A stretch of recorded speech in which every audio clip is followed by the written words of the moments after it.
रंगे हुए सियार ज्यादा दिनों तक रंगे हुए नहीं रह सकते हैं। यही हाल कुछ अमेरिका का हो रहा है। यूएनएससी में अमेरिका भारत को नहीं देगा वीटो पावर, वहीं दूसरी तरफ रूस से एमएफएन का दर्जा छीना गया और इस वक्त जो 100 सालों में कभी नहीं हुआ था वो होने जा रहा है। तो रूस के इतिहास में कभी नहीं हुआ था वो होगा। जानेंगे क्या कुछ है मामला, इसके अलावे बहुत कुछ। आइए जानते हैं इन खबरों को विस्तार से। इस वक्त रूस की बात करें तो रूस के ऊपर प्रतिबंध इस तरीके से लदे हुए हैं कि ये प्रतिबंध ऐसे समय पे लदे हुए हैं जहां रूस डिफॉल्टर देश घोषित होने वाला है, यानी एक तरह से दिवालिया होने के कगार पर है रूस, ये दिखलाया जाएगा। वैसे आपको बता दें, आप सोचेंगे कि रूस के पास तो इतना बड़ा फॉरेक्स रिजर्व है, इस फॉरेक्स रिजर्व के पैसे कहाँ जाएंगे, इतनी जल्दी दिवालिया कैसे हो जाएगा रूस। तो आपको बता दें, इस वक्त जिस तरीके से प्रतिबंध लगे हैं, प्लस स्विफ्ट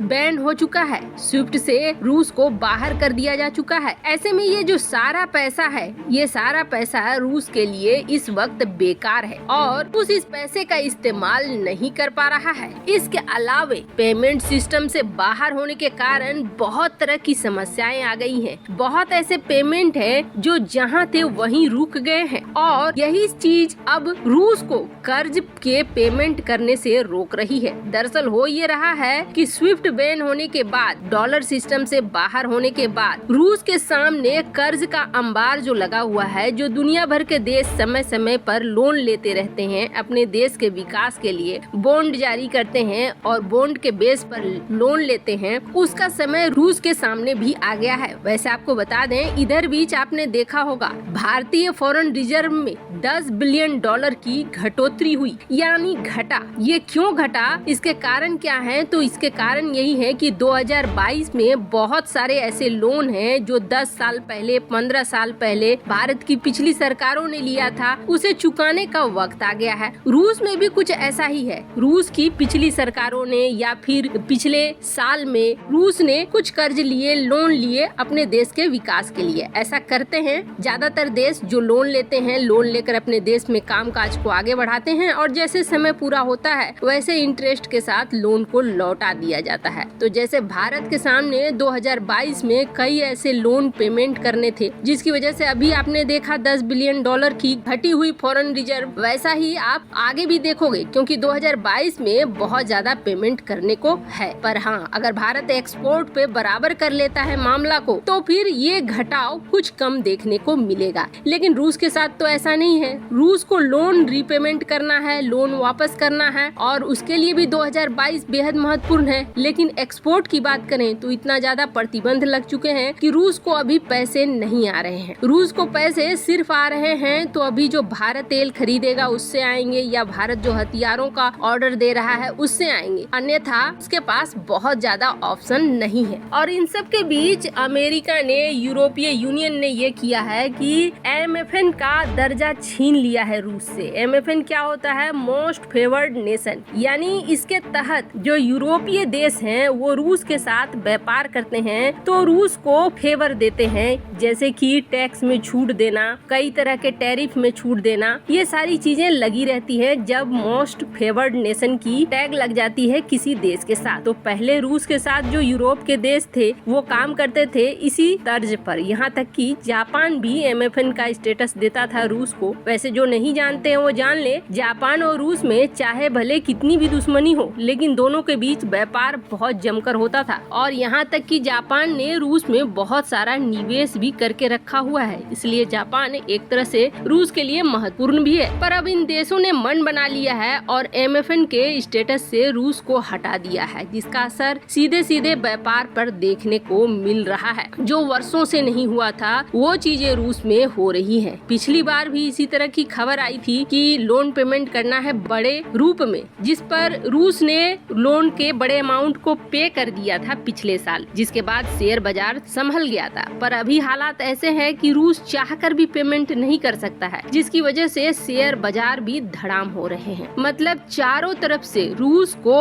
आर्थिक रूप से तबाह करने की जो अमेरिका की चाल है वो कहीं न कहीं सफल होते हुए अभी फिलहाल तो दिख रही है। अब इसमें डर की बात ये है कि कहीं ऐसा न हो जाए कि बौखलाहट में आकर रूस जब देखेगा कि खुद बर्बाद हो रहा है, पुतिन के खिलाफ में आम नागरिक उतर रहे हैं, जो अमेरिका की चाल है, तो कहीं पुतिन परमाणु युद्ध का ऑर्डर न दे दे, और ऐसा अगर होता है तो ये बेहद खतरनाक हो जाएगा फिर पूरी पृथ्वी के लिए। खैर, रूस और यूक्रेन के जंग से एक चीज निकल कर फिर से सामने आई है, और इस चीज को निकाला है G4 देशों ने। G4 देश में कौन कौन आते हैं तो आप जान लीजिए, जापान आता है, ब्राजील आता है, अफ्रीका आता है और भारत आता है। इन देशों का ये कहना था कि यूएनएससी ने क्या उखाड़ लिया, क्या रूस यूक्रेन जंग को रोक पाया यूएनएससी, क्या आईसीजे कुछ बड़ा कदम उठा पाया, क्या शांति को फिर से स्थापित कर पाया। वहीं कुछ देशों ने ये भी कहा कि जिस तरीके से वीटो पावर का इस्तेमाल होता है, ये वीटो पावर का इस्तेमाल बेकार है। अब हम किसी जंग को रोक नहीं पाते हैं तो यूएनएससी में रिफॉर्म की जरूरत है। वैसे आपको बता दें, यूएनएससी का इस्तेमाल पहले अमेरिका करता था अपने अनुसार, जैसे कि इराक पर हमला करना हुआ, अफगानिस्तान पर हमला करना हुआ, यूएनएससी को ये समझा दिया कि हाँ, यहाँ लोकतंत्र की हानि हो रही है, ये हमला सही है। सीरिया में हमला करना हुआ, वहाँ समझा दिया वहाँ सही है, वहाँ मानव अधिकार का कोई उल्लंघन नहीं होता है। आप रिकॉर्ड उठाकर देख लीजिए। और वही जब यहाँ रूस यूक्रेन का मामला आता है तो वहाँ मानव अधिकार का उल्लंघन हो जाता है, वहाँ बहुत सारी चीजें हो जाती है। ठीक वही रूल कि जिसमें आर्टिकल 33 जिसमें ये कहा जाता है कि अगर कोई देश का कोई हिस्सा आजाद होना चाहता है और दूसरा देश उसमें मदद करता है तो वो गुनाह नहीं है, वो अमेरिका के लिए जायज हो जाता है। लेकिन रूस जब ऐसा करता है तो रूस के लिए ये जायज नहीं होता है। वैसे आपको बता दें, जो 2 क्षेत्र डोनेस्क और लुहांस्क को रूस ने अलग किया है, इसी आर्टिकल का इस्तेमाल करके किया है, लेकिन उस वक्त नीतियाँ बदल जाती है। यूएनएससी का सबसे बुरा,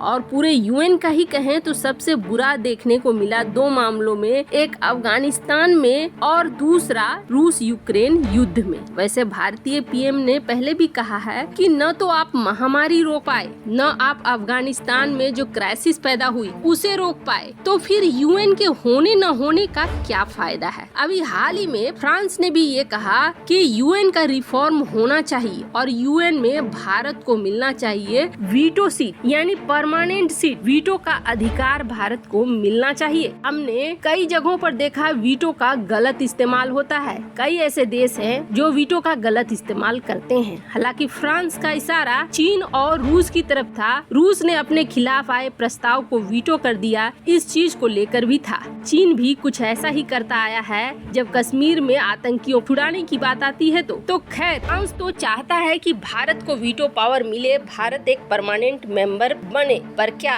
अमेरिका चाहता है? वैसे आपको बता दें, अमेरिका ने कई बार इस बात को साफ कर दिया है कि अमेरिका यूएनएससी में भारत के प्रभुत्व को जानता है, लेकिन अमेरिका ये नहीं चाहता है कि वीटो पावर भारत को मिले। उन्होंने ये कहा कि जितने देश हैं, 5 देश, उनके पास जो वीटो पावर है वो काफी है, अब इससे ज्यादा नहीं होना चाहिए। जबकि आप देखिए, अफ्रीका इतना बड़ा देशों का समूह है और अफ्रीका को वीटो पावर नहीं मिला हुआ है। वो अपने हित के लिए कैसे सोचेंगे, कैसे देखेंगे? अफ्रीका 2 वीटो पावर की मांग कर रहा है। यही हाल भारत के साथ भी है। दूसरे विश्व युद्ध के बाद ये जो 5 देश हैं, इन्होंने मुट्ठी में कर लिया अपने पावर को, और अमेरिका भविष्य में भी कभी सपोर्ट में नहीं रहेगा भारत को वीटो पावर देने के। वैसे आपको क्या लगता है, क्या भारत वीटो पावर हासिल कर पाएगा? वैसे इस मामले में आपकी क्या राय है? कमेंट कर जरूर बताएं। जल्द मिलते हैं अगले वीडियो में नई खबर के साथ।